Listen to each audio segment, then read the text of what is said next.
ఇంకెన్నాళ్ళు రెంటింట్లో ఉంటాం? సొంత ఇంటి కలను నెరవేర్చుకుందాం. Suman TV biggest property expo October 18th, 19th HSCC Novotel Hyderabad.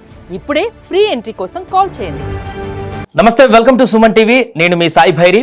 విశాఖలో Soumya Shetty, influencer Soumya Shetty honey trap case ఇప్పుడు సంచలనంగా మారింది.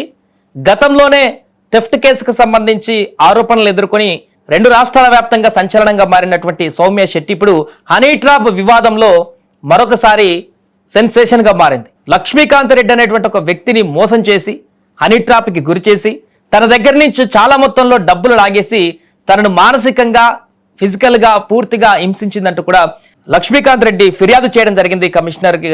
దానికి సంబంధించి మనం మాట్లాడదాం. మనతో పాటు ఆ ఫిర్యాదుదారుడు లక్ష్మీకాంత్ గారు జూమ్ లో లైవ్ లో సిద్ధంగా ఉన్నారు. లక్ష్మీకాంత్ గారు నమస్తే అండి. చెప్పండి సార్. నమస్తే. మీరు చేసినటువంటి ఆరోపణలు, హనీ ట్రాప్ ఆమె చాలా డబ్బులు తీసేసుకుంది నా దగ్గర నుంచి, చాలా మోసాలు చేసిందని చెప్పేసి అన్నారు. సో ఈ యొక్క ఎలిగేషన్స్ అన్నిటికీ మీ దగ్గర ఆధారాలు ఉన్నాయా? ఉన్నాయండి, ప్రతి ప్రూఫ్ నా దగ్గర ఉందండి. అంటే ఎలాంటి ఆధారాలు? ఆల్రెడీ ఉన్నాయండి. ఇప్పుడు నిన్న మొన్న కూడా మీడియాకి రిలీజ్ చేసినాం కొన్ని. మా అంటే అమ్మాయి నా దగ్గర చాట్ చేసిన చాటింగ్ గానీ, ఫొటోస్ గానీ, ఫోటోస్ కూడా ఉన్నాయి. ఆ ఫొటోస్ కూడా ఉన్నాయండి. అవి నిజమేనా అండి, లేకుంటే ఏదైనా షూట్ పర్పస్ లో చేసినాయా, లేకుంటే నిజంగా? షూటింగ్ లేదు, ఏం లేదండి, నిజమే అండి. నేను ఒక వీడియో చూపిస్తాను ఇప్పుడు మీకు. ఓకే, చూపించండి. ఇప్పుడు చూపించండి. లక్ష్మీకాంత్ గారు మీకు సౌమ్య శెట్టిని ఇప్పుడు ఇది ఉంది కదా సార్, ఇప్పుడు ఫోన్ ఎవరి చేతిలో ఉంది సార్? ఇప్పుడు సెల్ఫీ వీడియో లాగా కనిపిస్తుంది, తనే పట్టుకున్నట్టు. రైట్, తనే తీసుకొని పెట్టింది. ఇక్కడ నుంచి బ్లాక్ మెయిల్ స్టార్ట్ అయింది నాకు. ఓకే, చూడండి, లాస్ట్ వరకు చూస్తే మీకు అర్థమవుతుంది. రైట్, నేను ఆమెను బ్లాక్ మెయిల్ చేసిన, ఆమె నన్ను బ్లాక్ మెయిల్ చేసిందా? రైట్. ఎప్పటి నుంచి పరిచయం ఉంది సౌమ్య శెట్టితో మీకు లక్ష్మీకాంత్ గారు? నాకు యాక్చువల్గా 2021 లో ఫస్ట్ పరిచయం అండి అమ్మాయి. ఓకే, 2021 లో ఫస్ట్ పరిచయం. దాని తర్వాత మా ఇంట్లో 3 days ఉంది. 2021 March 22 తీసేయండి చాలు. ఓకే, నాకు ఫస్ట్ పరిచయం 2021 March 22 మా ఇంటికి వచ్చిందండి. హలో, అంటే ఎట్లా, ఏ పర్పస్ లో వచ్చింది? అప్పుడే పరిచయం అయిందా లేకుంటే? ఆ రోజు పరిచయం. నాకు ఎట్లా పరిచయం అంటే, వెంకీ అని ఒక క్యాస్టింగ్ కోచ్ అబ్బాయి ఉంటాడు రాజమండ్రి అతనిది. చెప్పండి లక్ష్మీకాంత్ గారు, వినపడుతుంది. వెంకీ అని ఒక అబ్బాయి తీసుకొచ్చాడు సార్ మా ఇంటికి. ఎందుకోసం తీసుకొచ్చాడంటే, నాకు షెల్టర్, అమ్మాయికి షెల్టర్ కావాలన్నా, షూటింగ్ పర్పస్ వస్తుంది, బయట హోటల్లో వద్దు అని చెప్పిండు. సరే, ఇంట్లో ఒక్కనే ఉంటా కదా, మా వైఫ్ ఎవరు లేరు, రమ్మని చెప్పినండి నేను. వచ్చిందండి, 3 days మా ఇంట్లో ఉంది అమ్మాయి, హ్యాపీగా ఉండింది. అప్పుడే అమ్మాయి ప్రపోజల్ పెట్టింది నాకు మీలాంటి వాళ్ళు ఉంటే బాగుంటది లైఫ్ లో, అట్లా ఇట్లా ఏదో చెప్పింది. 3వ రోజు పెట్టకుండా వెళ్ళిపోయింది మళ్ళీ. దాని తర్వాత కట్ చేసేయండి 2025 మళ్ళీ ఫిబ్రవరిలో నాకు కనెక్ట్ అయింది. అమ్మాయి ఫోన్ చేసింది నాకు, నేను చూసుకోలేదు, నేను మెసేజ్ చేసిన. తర్వాత ఇలా దొంగతనం కేసు ఇదంతా ఉంది కదన్నది, అట్లా నడుస్తూ పోయిందండి. సో ఆమెకి అడ్వకేట్ ని కూడా మీరే పెట్టారని చెప్పేసి చెప్తుంది థెఫ్ట్ కేసు. అవునండి, అడ్వకేట్ వచ్చేసి సాయంబిక్ అని అడ్వకేట్ ఆవిడ పేరు. ఆవిడ ఫస్ట్ నాకేం ప్రపోజల్ పెట్టిందంటే, నేను మీతో ట్రావెల్ అవుతాను, నాకు ఫైనాన్షియల్ ప్రాబ్లమ్స్ ఉన్నాయి, నా కోర్టు కేసు ఉంది, ఈ కోర్టు కేసుకు నాకు మంచి అడ్వకేట్, లేడీ అడ్వకేటే కావాలి, దాని తర్వాత నాకు మంచి ఫ్లాట్ కావాలి, తర్వాత నాకు ఒక కార్ కావాలి, ఇట్లా అన్ని చెప్పుకొచ్చిందండి. ఇవన్నీ ఇవ్వాలంటే మనం ముందు కాశీకి వెళ్ళిపోయి కాశీలో ప్రమాణాలు చేసుకొని అక్కడ నుంచి మన లైఫ్ స్టార్ట్ చేద్దామని చెప్పిందండి. ఏప్రిల్ 5, 6, 7వ తారీఖు మేము కాశీ వెళ్ళిపోయాం. అక్కడ ఉండి అన్ని నేను ఆమె ఏమైతే చెప్పిందో అన్నిటిని ఒప్పుకొని అన్ని చేసుకొని వచ్చామండి. ఇండియా మళ్ళా హైదరాబాద్ వచ్చిన తర్వాత ఇదంతా తతంగం జరిగింది. ఈ 2025 ఏప్రిల్ 27 అట్లా కాశీకి వెళ్ళినారు ఇద్దరు. కాశీకి వెళ్ళాం 5, 6, 7 ఈ 3 తేదీలు అక్కడ ఉన్నాం కాశీలో. వచ్చిన తర్వాత ఏమైంది? వచ్చిన తర్వాత ఫ్లాట్ ఇప్పిస్తాను అడిగింది కదండి. ఫ్లాట్ కోసం డబ్బులు కట్టిపించింది 23 అడిగింది. అతనే ఇప్పియమని అడిగింది. ఓకే, తర్వాత ఇంకా ఇక్కడ మెయిన్ ఒక విషయం చెప్పాలండి. నేను అడిగా, మరి నేను డబ్బులు మీకు ఇస్తే మరి నీకు ఇంట్లో మీ హస్బెండ్ తో ప్రాబ్లం అవుతుంది కదా అని చెప్పాను నేను. నేను గతంలో సినిమా ప్రొడ్యూసర్, 2 సినిమాలు తీసాండి గతంలో నేను. మీరు గతంలో సినిమా ప్రొడ్యూసర్ కదా, నాకు ఒక ఫేక్ అగ్రిమెంట్ ఇవ్వండి, నేను ఇంట్లో చూపించుకొని ఉంటది, నా భర్తకు మా ఎవరికి కూడా ప్రాబ్లం రాకుండా నేను చూపించుకుంటానని ఆవిడే చెప్పింది. నేను దాని తగ్గట్టుగా అగ్రిమెంట్ చేయించిన. ఇప్పుడు అదే అగ్రిమెంట్ మీద నా మీద ఉల్టా పెట్టింది అమ్మాయి. ఆమె ఏమంటున్నారంటే, ఆ అగ్రిమెంట్ సినిమా తీయడానికి మీరే కన్సల్ట్ అయ్యి అందులో ఒక ఛాన్స్ ఇప్పించి సినిమా ప్రపోజల్ కూడా పెట్టారు, ఆ పర్పస్ లో డబ్బులు ట్రాన్సాక్షన్ చేశాడు, అగ్రిమెంట్ అందుకనే ఉంది అని చెప్పేసి ఆమె చెప్తుంది. లేదండి, పూర్తిగా అబద్ధం అది. ఆవిడనే బలవంతంగా తీసుకున్నది, ఆవిడనే బలవంతంగా అడిగింది అగ్రిమెంట్ కావాలని. సో ఇప్పటి వరకు ఎంత అమౌంట్ ని మీరు ఆమెకి ట్రాన్స్ఫర్ చేశారు? ఆ అకౌంట్ ద్వారా అయితే అంటే ఒక 30-35 లక్షలు దాదాపు ఇచ్చానండి.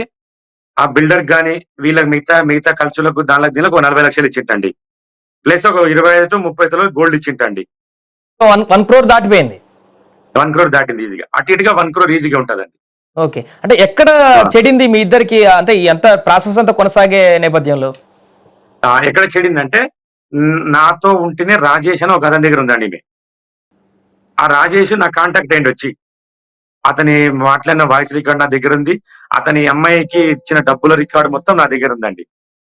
స్క్రీన్ షాట్లు అతను పెట్టిండు. నేను మెల్లిగా అడిగిన ఆమెని. ఏమడిగినంటే, ఏంటండి ఇది, మరి ఇట్లా ఒక అతను నన్ను కలిసిండు వచ్చి ఇది ఇది అని అడిగితే అప్పుడు నన్ను అవాయిడ్ చేయడం మొదలు పెట్టింది. రాజేష్ అనేట ఆయన ఎవరు అసలు? రాజేష్ అంటే నాకంటే ముందు ఒక అతనితో ఉందండి. అతన్ని పొల్యూషన్ బోర్డు లో ఉంటాడు. ఇప్పుడు ఇదంతా జరుగుతుంది ఇన్ని నెలలుగా. సౌమ్య శెట్టి వాళ్ళ హస్బెండ్ ఎప్పుడు కూడా అనుమాన పడలేదా? మీరు కూడా ఎప్పుడు తారసపడలేదా ఆయనకి? కలిసినామండి, వాళ్ళ ఇంట్లోనే స్టే చేస్తుంటే. వైజాగ్ ఇప్పుడు వాళ్ళ ఇంట్లోనే ఉంటుంటే నేను. వాళ్ళ ఆయన కూడా నాతో ఫ్రెండ్లీగా ఉంటుండే. వీళ్ళంతా ట్రాప్ అండి.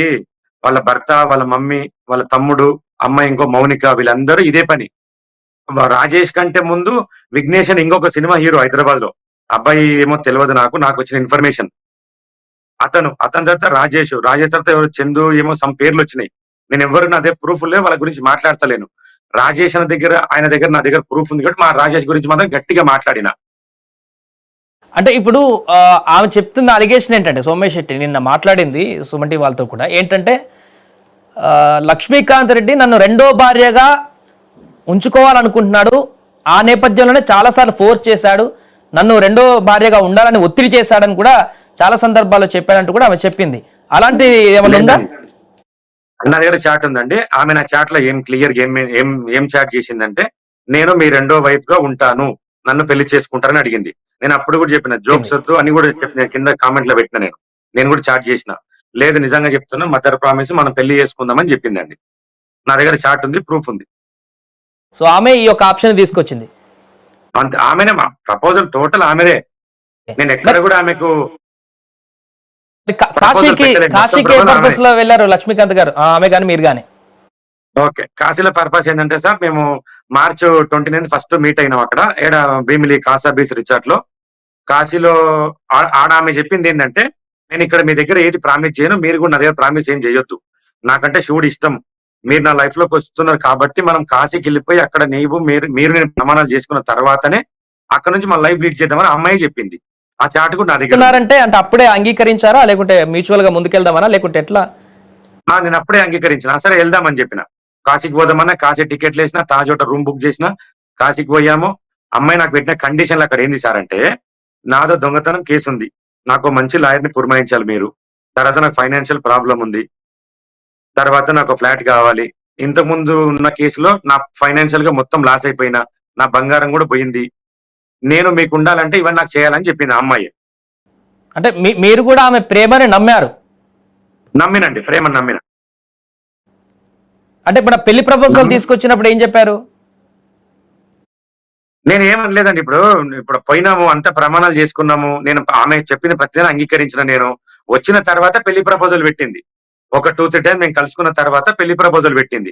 పెళ్లి ప్రపోజల్ ఎట్లా పెట్టింది సార్ అంటే, నేను ప్రతిసారి హైదరాబాద్కి వస్తే నేను ఏదో ప్రాస్టిట్యూట్ లాగా అవుతుంది, నాకు గిల్టీగా ఉంది, నన్ను మెళ్ళో తాళి కడితే నేను నీ వైఫ్ లాగా ఉంటా కదా అని ప్రపోజల్ స్టార్ట్ చేసింది. మీరేమన్నారు దానికి? నేను ఓకే అనండి ఆ టైంలో. సో అంత బాగానే ఉంది కదా, మరి ఎక్కడ అనిట్రాప్ అయింది, ఎక్కడ మీకు మధ్య మనస్పర్ధలు వచ్చాయి? అంత బాగానే ఉంది కదా, తను పెళ్లి చేసుకుందాం అన్నది, మీరు కూడా ఓకే అన్నారు, ఇద్దరికి ఒక అండర్స్టాండింగ్ వచ్చినట్టుగా కనపడుతుంది చెప్పిన దాని ప్రకారం. ఎక్కడ మరి డిస్టర్బెన్స్ వచ్చింది? అదే సార్, ఇప్పుడు చెప్తున్నా కదా, రాజేష్ అన్న గురించి, విఘ్నేష్ అన్న గురించి నిలదీయడం స్టార్ట్ చేసిన నేను. సో ఆ థర్డ్ పర్సన్, ఇంకొక పర్సన్ వచ్చినప్పటి నుంచి మొదలైంది. దీనికి మెయిన్ వచ్చేసి అడ్వకేట్ సాయి అంబిక, వీళ్ళకు మొత్తం నడిపించేది. ఇప్పుడు అప్పటి నుంచి అడ్వకేట్ సాయి అంబిక గారు. అడ్వకేటే కదా ఆమె? నేను పెట్టిన అడ్వకేట్ నాకు యాంటీ అయింది. ఎట్లా యాంటీ అయింది సార్ అంటే, ఆమె ఇద్దరు కలిసి ఏం చేసినారంటే, ఇప్పుడు సౌమ్య శెట్టి కేసు ఉంది కదండి కోర్టులో. అవును. ఆ కేసు నిమిత్తము సౌమ్యని మళ్ళీ అరెస్ట్ చేస్తారు, రిమాండ్ తీసుకుంటారు, అర్జెంట్ గా మనం కోర్టులో 15 లక్షలు కట్టాలని చెప్పింది సౌమ్య శెట్టి. ఎవరు sorry Ambika, Sai advocate. Ambika advocate గారు ఓకే. చెప్తే, నేను ఈ అమ్మాయి మీద ప్రేమతోనో పిచ్చితోనో మళ్ళీ రిమాండ్ తీస్తే కష్టమవుతుంది అని చెప్పి ఉన్న పలంగా సాయి అంబిక గారికి 12 లక్షల రూపాయలు ఇవ్వాల్సి వచ్చింది. ఆ టైం సాయి అంబిక ఆ డబ్బులు కోర్టులో కట్టలేదు, నన్ను చీట్ చేసిన ఆ రికార్డ్ నా దగ్గర ఉంది. నేను సాయి అంబిక నిలదీయడం స్టార్ట్ చేసిన, ఏమైంది మేడం మీరు 12 లక్షల రూపాయలు కోర్టులో కడతామని తీసుకున్నారు కదా, మరి దాని దగ్గర రిసిప్ట్ ఏది, ఏంది, ఏం కథ అని అడిగితే నన్ను ఆవిడ మెల్లగా సౌమ్య శెట్టి నుంచి అవాయిడ్ చేయడం స్టార్ట్ చేసింది. ఇక ఇది ఎంతకాలం అవుతుంది జరిగేది? జూలై సార్, జూలై నుంచి ఇంకా స్టార్టింగ్ అన్న. జూలై లాస్ట్ 12th అమ్మాయి నేను కలిసింది ఫైనల్ గా. ఓకే. ఆ తర్వాత నుంచి కంటిన్యూ అవుతున్నాయి ఇంకా జూలై నుంచి నాకు అమ్మాయి కాంటాక్ట్ లేదు. నేను జూలై 10వ తారీఖు నాడు సాయి అంబికని గట్టిగా మాట్లాడిన, నాకు నేను కట్టిన డబ్బుకు ప్రూఫ్ ఏంది, మీరు నన్ను చీట్ చేశారు, సౌమ్యని చీట్ చేశారంటే సాయి అంబికని కొంచెం గట్టిగా మాట్లాడేసరికి అమ్మాయి అక్కడ నుంచి నన్ను మెల్లగా అవాయిడ్ చేసింది లాయర్. నా నుంచి అమ్మాయిని అవాయిడ్ చేయడం స్టార్ట్ చేసింది లాయర్. ఓకే. ఇంకొకటి ఏం సార్ అంటే, ఫిర్యాదు ఏం చేశారు తర్వాత సార్, ఫిర్యాదు ఏం చేశారు కమిషనర్ కి? ఫిర్యాదులు ఏం పేర్కొన్నారు? హనీ ట్రాప్ అనేటువంటి అంశం ఇప్పుడు ప్రధానంగా బయటకు వస్తుంది కదా, ఏం ఫిర్యాదులో పేర్కొన్నారు?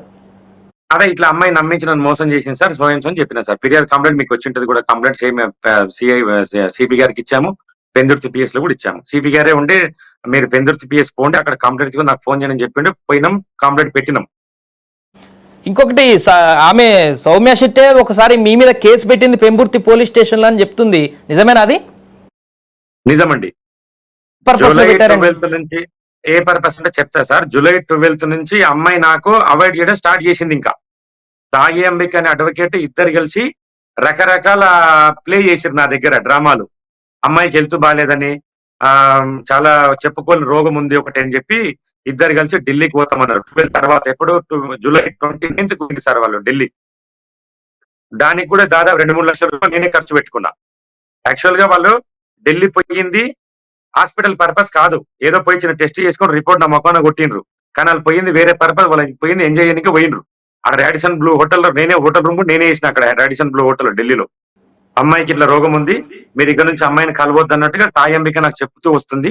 లేదమ్మా ఒకసారి కూర్చోబెట్టి మాట్లాడండి, ఒకసారి మాట్లాడదామంటే కూడా నాకు ఛాన్స్ చేయలేదండి. నా ఫోన్లో అందరూ అవాయిడ్ చేయడం స్టార్ట్ చేసారు, బ్లాక్ లో పెట్టిండ్రు. నేను ఎప్పుడు పోయినా సార్, జూలై 12th నుంచి సెప్టెంబర్ 10వ తారీఖు ఇంటికి పోయినాం సార్. ఇక్కడ కూడా విషయం చెప్పాలా సార్, సెప్టెంబర్ 10వ తారీఖు నాడు నేను సాయి అంబిక టికెట్ వేసిన, ఫ్లైట్ టికెట్.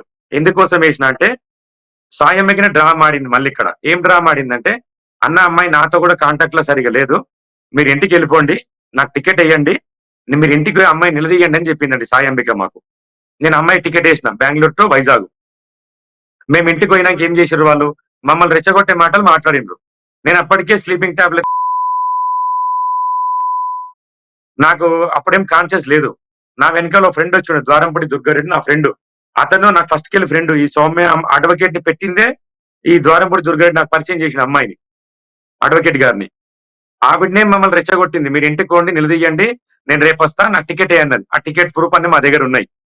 ఇంటికి పోయినాక మా ఫ్రెండ్ వచ్చేసి కొంచెం వల్గర్ లాంగ్వేజ్ మాట్లాడిండు. కేవలం అక్కడ నేను తిట్టిన దాని మీదే కేసు పెట్టింది సార్, అక్కడ ట్రెస్ పాస్ కేసు పెట్టారు నా మీద, దుర్గారెడ్డి మీద. సో ఇప్పుడు ఫైనల్ గా ఏం కావాలని కోరుకుంటున్నారు మీరు? నిన్న కమిషనర్ దగ్గరికి వెళ్ళారు కదా, వాళ్ళేం అసరెన్స్ ఇచ్చారు? ఈ ఫిర్యాదు పంపిన తర్వాత మీ దగ్గర ప్రూఫ్స్ కూడా పెట్టిన తర్వాత వాళ్ళేం చెప్పారు పోలీసులు? ఆ తర్వాత ఫిర్యాదు అందిన తర్వాత ఏం జరిగింది? మేమైతే ఫిర్యాదు చేసినాం సార్. ఫిర్యాదు చేసిన తర్వాత ఇది పూర్తి విచారణ చేస్తాము, మీరు అందుబాటులో ఉండండి చెప్పింది సార్. అంతే మాకు పోలీసులు. నేనేం కోరుకుంటున్నా సార్ అంటే, నాకు డబ్బులు వస్తాయా గోల్డ్ వస్తే పక్కన పెడితే, నాలా ఇంకెవరు వేరే వాళ్ళు మోసపోకూడదు. ఈ అమ్మాయికి ఇంత ముందు గతంలోనే దొంగతనం క్రిమినల్ బ్యాక్గ్రౌండ్ ఉంది, ఇప్పుడు కూడా అదే చేస్తుంది. ఈమెను ఎవరో ఒకరు ఆపకపోతే ఇంకా ఎక్కడి దాకా పోతుందో ఏమైతుందో కూడా తెలియదు. చాలా మంది అమాయకులు బలైపోతారు. ఆమె కఠినంగా పనిష్మెంట్ చెయ్యాలి. ఇదంతా ఇష్యూ అయిన తర్వాత మీకు పర్సనల్ గా ఫ్యామిలీ పరంగా కూడా ఇబ్బంది ఏమన్నా ఉందా? ఎందుకంటే మీకు ఒక స్టేజ్ లో మా ఇంట్లో ఇప్పుడు ఈ అమ్మాయి మీకు వీడియో చూపించినా కదా సార్, నాతో మధ్య మధ్యలో అంటుండే, ఈ వీడియో మీ ఆవిడకి పెడితే ఎట్లుంటది, మీ ఫ్రెండ్స్ కి పెడితే ఎట్లుంటది అని అంటుండే నా దగ్గర. అని ఏమంటుండే మళ్ళా, జోక్ చేసిన ఉత్తగా అంటుండే మళ్ళీ. అందుకే ఈ వీడియో పెట్టి నాకు బ్లాక్ మెయిల్ చేసిన, మా ఇంట్లో మా ఫ్యామిలీకి మొత్తం చెప్పేసుకున్నాండి, లాస్ట్ పోయిన మంత్ మా ఆవిడ కూడా సౌమ్య శెట్టితో గారి మాట్లాడిండ్రు. మాట్లాడితే మా ఆవిడ మీద కేసు పెట్టిండ్రు. సో ఇప్పుడు తనేమంటుందంటే ఇప్పుడు మీరు పెట్టిన వీడియోలు కానీ ఆ ఫొటోస్ కానీ ఇంతకుముందు మీరు చెప్పినట్టు ఒక సినిమా అగ్రిమెంట్ కి సంబంధించిన దాంట్లో ఒక డెమో షూట్ చేశాము, ఆ ఫొటోసే బయట పెడుతున్నాడు అని చెప్పేసి ఆమె అంటున్నారు. డెమో షూట్ ఎక్కడ చేస్తామండి? హోటల్లో చేసినామా? డెమో షూట్ ఎక్కడ చేస్తాం? హోటల్ రూమ్ లో పెళ్లి చేసుకున్నాం కదా. ఆ పెళ్లి చేసుకున్న వీడియో నా దగ్గర ఉంది. డెమో షూట్ ఎక్కడ చేస్తాం? మొబైల్లో సెల్ఫీ తీసినట్టే ఉంది లేండి. అది డెమో షూట్ అంటే పెద్ద కెమెరాలో తీస్తారు, కెమెరామ్యాన్లు ఉంటారు, అందరు ఉంటారు. సార్ నేను ఇక్కడ హీరోని కాదు, నేను ప్రొడ్యూసర్ని కాదు. ఆమె నా భర్తకు చూపించుకొని ఇంట్లో ఒకటి ఉంటది ఆధారం కావాలన్నందుకే నేను చేసిన. అంతెందుకు ఆ రాజేష్ గారి నెంబర్ ఇస్తే మీకు అడగండి. ఆయన దగ్గర కూడా నాకు ఇంట్లో ఒకటి కావాలని ఆయన చేసే కంపెనీలో ఎండి పోస్ట్ క్రియేట్ చేసుకున్నది ఈ అమ్మాయి. ఏం చేస్తారు రాజేష్ అంటే? అతను ఏం చేస్తారు? పొల్యూషన్ బోర్డ్ లో ఏదో జాబ్ సార్ అతనిది. అచ్చా. సరే అండి లక్ష్మీకాంత్ గారు, అంటే ఫైనల్ గా ఏం చెప్తారు ఇప్పుడు సుమన్ టీవీ వేదికగా సౌమ్య శెట్టికి ఏం చెప్తారు? ఈ కేసుకు సంబంధించి ప్రజలకు ఏం చెప్పదలుచుకున్నారు? సార్ ఈమె ఆగడాలు చాలా ఎక్కువ ఉన్నాయి. పూర్తి విచారణ మాత్రం కంపల్సరీ చేస్తే ఈమె ఏందనేది బట్టబయలు అవుతుంది. దీనివల్ల ఏంటంటే ఆమె కంపల్సరీ మంచి పనిష్మెంట్ జరగాలి. ఎందుకంటే ఆమెకు అలవాటు అయిపోయింది. ఇంతకుముందు కేసులో కూడా సేమ్ ఇదే డ్రామా ప్లే చేసింది. దొంగతనం చేసింది ఆవిడనే, ఆధారాలు ఉన్నాయి, అన్ని ఉన్నాయి. ఇప్పుడు ఎవరైనా ఆధారాలు లేకుంటే మీడియా ముందుకు వచ్చి ఎందుకు మాట్లాడతారు సార్? ఇప్పుడు నేను దొంగతనం చేయలేదు, నా మీద దొంగతనం కేసు పెట్టమనండి. నేను దొంగతనం చేసినా కేసు పెడతారు, దొంగతనం చెప్పితే కేసు ఎందుకు పెడతారండి సార్? అట్లా ఈమెందంటే బాగా అలవాటు అయిపోయింది. తిరిగి ఇవన్నీ చేసి బాగా అలవాటు అయిపోయి ఇవన్నీ ఆపాలంటే పోలీసులు దయచేసి పూర్తి విచారణ చేయాలి. నాకైతే న్యాయం చేయాలి. అమ్మాయి కంపల్సరీ కరెక్ట్ పనిష్మెంట్ జరగాలి. ప్రజలు కూడా తెలుసుకోవాల్సింది ఏంటంటే బయట యువకులు కూడా ఇట్లాంటి వాళ్ళు చాలా వస్తారు. ఇంకొకటి సార్, ఒక్కసారి ఆమె ఇన్స్టాగ్రామ్ చూడండి, అబ్బాయిల్ని ఆకట్టుకునే విధంగానే వీడియోలు ఉంటాయి ఆవిడవి.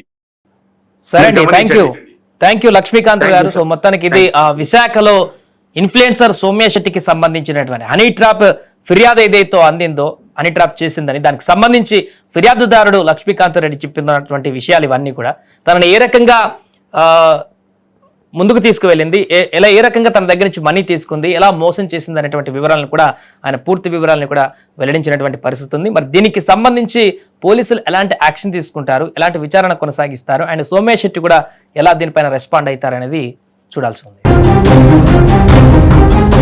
సౌత్ ఇండియాలోనే అతి తక్కువ ధరలకి రత్నాలను అందించే ఏకైక సంస్థ 6JVR.